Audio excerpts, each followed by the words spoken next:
भाजपनं पाटील घराण्यात फूट पाडली। खासदार विशाल पाटील यांनी हा आरोप केलाय। काँग्रेस सोडून जाणाऱ्यांना पश्चाताप होणार असल्याचंही त्यांनी म्हटलंय। विशाल पाटलांनी जयश्री पाटलांवर हा हल्लाबोल केलाय।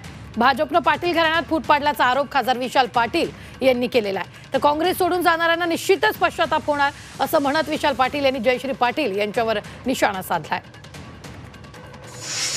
आमच्या सुद्धा घरात आज भारतीय जनता पक्षाने फूट पाडली। आमच्या सुद्धा घरातल्याच एक आमच्या वहिनी त्या भारतीय जनता पक्षाने आमच्या घरात फूट पाडावून आमच्याकडे काढून घेतले। रोज आमचे पालकमंत्री भाषण करतात, काहीतरी सांगतात, विशाल पाटलाला पण घेणारा, विशाल पाटलाला पण घेणारा।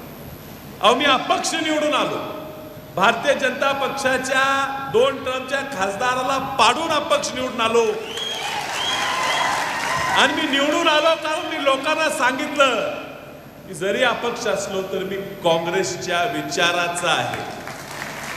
आणि काँग्रेसचा विचार एवढा मोठा आहे की तो असा सहज दाबता येत नाही। स्वतःच्या संस्था स्वतःचं काहीतरी बळकट करण्यासाठी लोक पक्ष सोडून जात असतील तर त्यांना निश्चित पश्चाताप होणार आहे।